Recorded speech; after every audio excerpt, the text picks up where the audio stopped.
네, 안녕하세요. 우리 오늘 월요일입니다. 어제는 제가 바빠서 파이코인 영상 자료를 만들어 두고도 이제 못했는데요. 오늘 파이네트워크 이런 사파를 이제 봤어요. 커피도사님 거에서 봤는데 너무 재밌더라고요. 앞에 파이코 팀이 이렇게 있고 사람들이 다 눈을 감고 또 젊은 사람보다는 좀 연세 드신 분들이 많고 로드맵 좀 빨리 해주세요. KYC 빨리 해주세요. 오픈 메인넷 해주세요. 조금 더 많이 주세요. 좀 정보 공유 좀 해주세요. Please consider community input. 우리 커뮤니티에서 말하는 것 좀 고려 좀 해봐 주세요. 사람들이 다 명상하듯이 이렇게 표정이 다 밝은 표정 사람들이 하나도 없죠. 그리고 노땅들이 많아요. 젊은 사람들 없어요. 젊은 사람 한두 명 있긴 있네요. 솔직히 제 마음도 그렇죠. 다 그렇지만 걱정 없다. 파이코인 바로 간다. 정말 엉망진창 암호화폐 업계에서 피어난 파이코인이죠. 우리 코인. 제가 난지도라고, 서울의 난지도가 원래 1978년도까지는 정말 난초하고 버섯 이런 것들이 많은 아름다운 섬이었는데 쓰레기산이 됐죠. 1993년도에 없어졌고 지금 쓰레기산을 덮어갖고 또 정말 쓰레기 더미 위에서 이제 엄청난 그런 아름다운 공원이 생겼죠.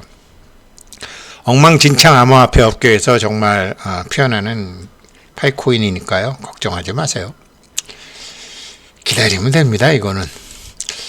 그래서 이제 파이코인 말이에요. 이게 어제 이게 나왔잖아요. 그 해커톤. 그래서 요번에 이제 해커톤 8월 해커톤 우승자 이제 만파이 주고 Radio First, 그러니까 이거에 이제 했는데 이제 음악에 대해서 이제 파이로 이제 여러 장르의 음악이 있더라고요. 그런 걸 듣는 건데 이거 정말 괜찮은 것 같아요. 그래갖고 이제 이것에 대해서 블로그에다가 이렇게 좀 자세히 보라 그래서 제가 좀 봤어요. 그러면서요, 제가 한번 이런 생각을 해봤어요. 야, 이게 예전에 이건유 회장이 삼성신경영 할 때 업의 개념과 본질. 근데 업의 개념과 본질이 시대에 따라 계속 바뀌거든요. 근데 파이코인의 지금 업의 개념은 그 니콜라스 부부 인터뷰에도 나오지만 지금 블록체인에 대해서 교육하고 이 암호화폐에 대해서 교육하고 이런 에코시스템에서 교육한다라고 했잖아요. 사실 해커톤 대회 하는 거는 이게 저는 처음에 이게 슈퍼 개발자들을 엮기 위한 이건 낚시 행위로 봤거든요. 그랬는데 아닌 것 같아요. 얘네들 보게 되면 이런 학생들이나 처음에는 명문대학 학생들, 그 다음에 전 세계 모든 사람들 이렇게 확대를 하면서 가만히 보면 저 자신도 교육이 되고 얘네들이 지금은 처음에 비트코인이나 이더리움과 달리 핸드폰으로 통해서 블록체인을 알린다, 암호화폐를 알린다, 토큰 경제를 알린다. 지금 얘네는 지금은 일단 교육인가 보다. 그런데 이런 에듀테크 산업 동향, 이거 에듀테크라는 거, 그러니까 교육 산업이죠. 그리고 지금 인공지능도 나오고 AR, VR 나오는데 이게 지금 2025년도에 약 전 세계적으로 한 8조 정도 규모인데 지금 굉장히 왜 그러냐면 지식이 보편화될수록 지금 인공지능 때문에 지식이 보편화될수록 또 다른 것을 배워야 되기 때문에 새로운 신기술을 계속 배워야 되기 때문에 에듀테크 산업이 굉장히 큰 미래 산업으로 지금 보고 있는 거거든요. 지금은 얘네들이 해커톤 대회를 하는 게 이게 그런 잠재 슈퍼 개발자는 아니더라도 미들 클래스 그다음에 젊은 계층의 이거 교육이다. 그런 생각이 드는 거예요. 야, 그렇다 그러면 이거는 성공 확률이 더 높다. 그래서 관점을 바꿔서 보니까 코어 팀이 현재는 교육산업 하는 단계처럼 보인다. 처음에는 사람 낚시하는 거로 봤죠. 그러니까 처음에는 얘네들이 그러니까 이제 스탠포드 대학이나 이런 명문대학, 하버드 대학이나 이런 데 할 때 아마 그때는 이게 투망식으로 똘똘한 놈들 몇 놈 잡으려고 그랬을 거예요. 그랬는데 이게 뭐 학교 공부랑 큰 상관이 없고, 그러니까 판을 벌려갖고 이제 사람 낚시를 하는 거죠. 투망을 던지는 게 아니라 낚시식으로 하는 거죠. 이런 관점에서 보게 되면 교육산업 하는 것처럼 보인다고 그랬잖아요.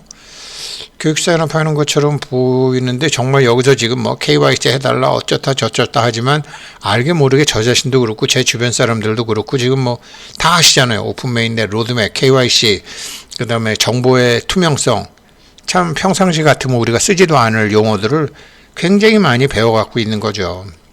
물론 직접 하려고 그러면 손가락에 침에 걸려갖고 좀 더디긴 하지만 그래도 말은 다 배워가면서 있다. 지금은 정말 얘네들이 교육을 하고 있다. 그렇다 그러면 성공 가능성은 더 높아진다. 이제 그렇게 보는 거고요. 지금 오늘 올렸더라고요. 로드맵, 오픈 메인넷, 커피 도사님 올렸고, 또 지금 해커톤 우승 요것도 다워월드님이 이제 뭐 이렇게 해서 올려서 제가 두 개 다 참고해서 봤어요. 근데 오늘 정말 재밌는 거는 커피 도사님 거 중에 영상 재밌는 게 있던데 이거다. 그러니까 이건데요. 바드라는 사람이 왜 2023년도 말, 올해 말에 상장될 것으로 예상했을까? 물론 상장은 안 됐지만, 그래서 어떤 정보를 가지고 예상을 했을까? 이렇게 이제 그 커피 도사님이 의문을 가졌는데, 저도 이제 올해 말이나 내년 상반기까지는 상장한다. 이렇게 봤었고, 여전히 그 기대는 버리지 않고 있거든요. 왜 그런지 한번 말씀드리려고요. 오픈 메인넷은 오픈 메인넷과 동시에 할 수도 있고, 아무튼 내년 상반기까지는 상장하지 않을까? 이런 생각을 제가 하고 있는데요. 왜 그런 생각을 했냐면, 보통 이제 지금 미국 중간 선거 이후, 그 다음에 미국 대선 전후 주가 이렇게 지금 공화당이 올라가면 여러 가지로 이제 이런 것들이 있잖아요. 공화당이 되고 민주당이 되고 여러 가지 이런 것들이 있는데, 보통 이제 이 금리가 이게 앙드레 코스탈란의 이제 계란인데, 금리 변곡점에서 주식으로 갔다가 부동산으로 갔다가 채권으로 갔다가 이렇게 예금으로 갔다가 이렇게 돈다라는 게 벌써 한 5, 60년 전에 한 얘기인데요. 이 금리 세상이 좀 바뀌면서 금리 변곡점에 따라서 앙드레 코스탈란이 논리가 요즘 잘 안 맞아요. 그러면 앙드레 코스탈라니의 이 주식과 코인이 오르는 거는 제가 보기에 10월 달은 보통 이제 헤지펀드 결산월이니까 확 오르든지 안 그러면은 11월 크리스마스 랠리가 있든지 보통 이렇게 되죠. 10월 달은 판단하기가 굉장히 어렵죠. 우리나라도 대기업이 이제 내년도 준비를 해서 보고를 맞추는 게 다 이제 10월 말이니까 10월 달은 참 예측하기가 어려워요. 그래서 이게 이제 앙드레 코스탈라니의 이제 예전 이 금리 변곡점에 따라서 코인이다, 주식이다, 채권이다, 부동산이다, 예금이다 하는 게 지금 바뀌었다라는 거죠. 어떻게 바뀌었냐면요. 지금 금리가 아직 내리지 않았잖아요. 금리가 아직 꺾이지 않았잖아요. 연준에서. 그런데 제가 보기에는 지금 이 시점으로 봐야 된다라는 거죠. 이 시점으로. 무슨 소리냐면, 파이 여기서 이제 블로그 들어가서 봐라. 그래서 블로그 들어가서 봤더니 이제 요번에 해커톤 이 사람들을 왜 뽑았는지, 왜 위너로 뽑았는지, 그러면서 이제 자기네들이 왜 이 레디오 포러스를 그 8월달 해커톤 우승자로 뽑았는지에 대해서 쭉 설명을 했더라고요. 간단하게 말씀드리면은 여기서 지금 이제 그러니까 많은 굉장히 자기가 좋아하는 장르의 여러 음악도 있고 또 새로운 뮤직도 계속 나오고 지금 이런 거고, 지금 이제 요번에 이제 해커톤 대회 우승된 건 지금도 현재 좀 진행 중인 거다. 진행 중인 거고, 그럼에도 이제 이거를 이제 해커톤 그거 중에서 이제 이렇게 우뚝 눈에 띄는 앱이었는데, 이게 지금 굉장히 많은 음악 채널들이 있지만 지금 파이로 결제되는 이런 거 이런 게 이제 지금 하나 했다. 가령 예를 들면 작년에 요즘은 이제 작년에 우리나라가요 음반 수출이 3천억 원 정도 했어요. 요즘은 왜 음반 수출 요즘 안 할 것 같지만 음원으로 다 듣기 때문에 그래도 음반이 수출이 3천억이나 됐다라는 것은 이제 소장용이죠. 뭐 BTS면 BTS, 그러니까 뭐 블랙핑크면 블랙핑크, 이거를 실제로 CD를 사서 자기네들이 소장하려고 인터넷으로 그렇게 많이 산다라는 거죠. 음악은 뭐 전 세계에 항상 영원한 장르이기 때문에 파이로 결제되는 뮤직 채널 끝내주는 것 같아요. 그래서 뽑았다. 뭐 그런 얘기였고요. 그리고 이제 뭐 자기는 제품 개발 로드맵도 이제 이렇게 하고 있고 뭐 이런 게 이제 쭉 나왔는데요. 지금 왜 지금 제가 우리 커피도사님이 무슨 근거로 바드라는 분이 2023년도 말에 상장할지도 모른 어떤 근거로 그렇게 예상했을까 했잖아요. 가령 이제 연준에서는 인플레이션 때려잡을 때까지 우리는 계속 금리 인상할게요. 지금 이런 거잖아요. 거기에 반해 이제 켄 피셔 같은 사람은 아유, 알아요. 당신네들도 그거 안 되는 줄 알면서 그러는 거죠. 이러는 얘기거든요. 무슨 소리냐면 금리가 물론 부담스럽죠. 저도 저희 집 은행 대출 있어요. 그거 대출 받은 거 하려면 부담스러워요. 제가 쓸 돈이 많이 줄어들어요. 그래서 소비를 많이 줄여서 물가를 낮추는 게 있긴 있지만 지금 금리를 여기서 0.25% 더 올린다, 0.25% 더 내린다라고 하는 거는 일반 사람들이 고금리에 적용할 때까지 기다려주는 거지, 여기서 0.25 더 올린다, 여기서 0.25 더 내린다라고 해가지고서 이게 물가가 어떻게 된다라는 것이 아니라는 것은 연준 의장도 알고 켄 피셔 같은 사람은 그냥 아는 거죠. 왜 그런지 내가 안다. 그래서 요걸 먼저 말씀을 드리고요. 가령 예를 들면 이제 뭐 가장 많이 얘기하는 게 이제 미국 국채 2년물, 10년물 스프레드죠. 이렇게 지금 많이 좁혀졌죠. 2년 금리차, 10년 금리차. 당연히 10년 채권이 금리가 더 높아야 되고 2년 금리차가 금리가 낮죠. 남한테 돈 10년 빌려주는 거랑 남한테 돈 2년 빌려주는 거랑 다르잖아요. 10년 사이에 무슨 일이 있을지 모르는데. 그런데 이게 경기가 어려워지게 되면, 좀 이상하게 되면 길게 빌려주는 것보다 짧게 빌려주는 게 더 높죠. 이게 지금 그 얘기를 하는 거거든요. 이건 정부미 저울이다. 10년짜리, 2년짜리 보는 거는. 그럼 뭘 봐야 되느냐? 이제 켄 피셔 아저씨 같은 경우는 뭘 보느냐? 10년짜리, 2년짜리는 그냥 이거는 일반적인 거고, 심지어 연준 의장도 지금 뭘 보느냐? 요즘 대세가 저 양반이잖아요 라고 얘기하는 거죠. 켄 피셔가. 어떤 양반? 주식하는 사람들 많이 알죠. 존 로브라고, 제럴드 로브라고. 목숨을 걸고 투자해라. 이 사람은 초단타만 하는 사람이거든요. 그러니까 단타쟁이죠. 쉽게 얘기해서 단타쟁이인데 목숨을 걸고 투자해라 라는 책도 쓰고, 켄 피셔 아저씨는 그렇지 않죠. 이렇게 판을 보고 좀 길게 하는 거고. 그러니까 요즘은 금융기관도 장기 대출을 안 한다. 예전처럼 10년짜리 뭐 하는데, 예전에는 공장 하나 지으려면 정말 몇 년 걸렸지만 이제는 뭐 3D 컴퓨터 가지고서 뭐 집도 그냥 아파트도 금세 뚝딱뚝딱 짓잖아요. 요즘은 10년짜리 대출 별로 없다. 그냥 뭐 3년짜리, 뭐 2년짜리 이렇게 한다. 그러면은 2년, 10년 차 금리를 보는 게 아니라 더 짧은 걸 봐야 되는 게 아니냐. 다 알면서 지금 니네 그러는 거지? 라고 씩 웃는 거죠. 전부 단기적으로 이렇게 목숨을 걸고 투자를 한다. 채권도, 코인도 요즘 젊은 사람들 대부분 다 그렇다라는 거죠. 근데 이제 그렇게 해서 지금 뭐 연준에서 돈을 걷어들인다라고 하지만 이제 레포 금리라는 게 있거든요. 그러니까 돈을 풀을 때는 연준이 갖고 있는 국채를 맡기고 국채를 자기네들이 은행에다 맡기고 돈을 풀어요. 이게 레포 금리거든요. 채권을 담보로 연준이 돈을 풀죠. 이게 레포 금리인데, 역레포 금리라는 건 뭐냐면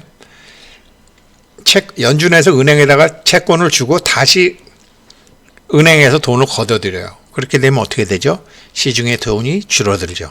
이렇게 해서 지금 긴축을 하고 있다는 거죠.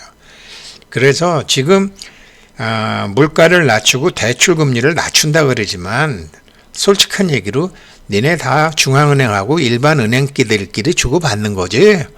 그리고 사람들은 환경에 적응될 때까지 기다리는 거지. 그런데 설명만 2년차, 10년차로 하는 거지. 지금 이런 얘기거든요. 그래서 지금은 금리 정점을 사실은 2년짜리, 10년짜리를 보면 지났다. 그러니까 예를 들면 이제 이게 지금 미국의 2년짜리 이제 금리 수익률이거든요. 이게 2년짜리고 여기 이제 석 달짜리 뭐 6달짜리. 그러니까 여전히 역전돼 있는 건 맞아요. 여전히 역전돼 있는 건 맞는데 2년짜리가 5.06%인데 3개월짜리는 5.51, 6개월짜리는 5.59 지금 이렇게 돼 있다라는 거죠. 더 단기인 4주짜리, 8주짜리 5.49. 그래서 지금 뭐 좀 차이는 나긴 나지만 그 마진이 굉장히 줄어들었다. 물론 작년 자료이긴 하지만 10년짜리, 2년짜리는 이렇게 차이가 많이 벌어졌지만 이제는 2년짜리, 2개월짜리가 차이가 이 정도 나면서 사실은 이런 기미가 진작에서부터 돌아섰다. 그러니까 지금은 끝물이지 여기서마저 금리를 보면 안 된다. 이제 여기서는 사실은 테마를 보는 거죠. 내년에 대통령 선거도 있고 지금 이제 금리도 이런 상황이 됐고 그러니까 이제 그 레드핑크라든지 뭐 이런 레드핑크가 아니라 갑자기 생각이 안 나냐. 블랙락의 이런 사람들은 지금 이제 지금 채권, 주식 이런 그다음에 비트코인 하는 사람들 다 기다리고 있다라는 거죠.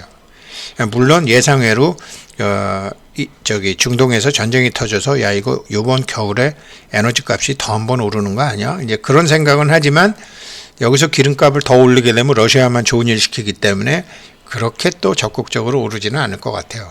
이런 걸 지금 보면서 10월 달이 이제 헤지펀드 결산 기간이기 때문에 앞으로 한 보름 정도 지나면 방향성이 잡힐 확률도 높다. 그리고 내년에는 미국 대통령 선거가 있고 이건 표장사 하는 사람들은 금리를 조금 내리더라도 내릴 것이다. 이것을 파이코어 팀 같은 데서는 모를 리가 없을 것이다. 그래서 상장할 것이다. 라고 그 사람도 보는 거죠. 이런 전반적인 경제 지표를 보고 그리고 또 이제 뭐 이런 로드맵 이것도 이제 커피도사님 거 한번 보시면 뭐 재밌는 얘기들 좀 나와요. 그러면서 이제 2021년에 로드맵 출시하고 그 다음에 또 10일 후에 이렇게 폐쇄형 메인넷을 했다. 이런 것처럼 오픈 메인넷도 곧 할 거다. 뭐 이렇게 이제 커피도사님 봐주셨는데 지금 전반적으로 아주 힘들긴 힘들지만 그 힘든 게 이 우리 같이 이제 일반층에서는 힘든 게 여전히 더 힘들지만 저 윗선에서 볼 때는 야 이제는 좀 변곡 좀 올 때가 됐다 이렇게 본다라는 거죠. 그렇게 봤을 때는 오픈 메인넷도 서둘러서 준비하고 로드맵도 서둘러서 준비하고 심지어 상장도 준비할 수 있다 이렇게 되는 거죠. 물론 지금 지금 상장이 말이 되나요? KYC가 뭐 안 된 사람도 많은데 그거 별로 신경 안 쓸걸요? 어느 정도 신경 쓰지 프로테지로 본다고요. 프로테지로 50% 넘어도 할 수 있고요. 70 전체 중에 KYC 적합하다고 판단되는 계정 중에 70% 통과됐다. 그러면 나머지 30% 신경 안 쓰고 갑니다. 그래서 참 이 커피도사님 영상에서 봤지만 우리들 마음이고 제 마음 같기도 해서 정말 빵 터졌습니다. 커피도사님 고맙습니다.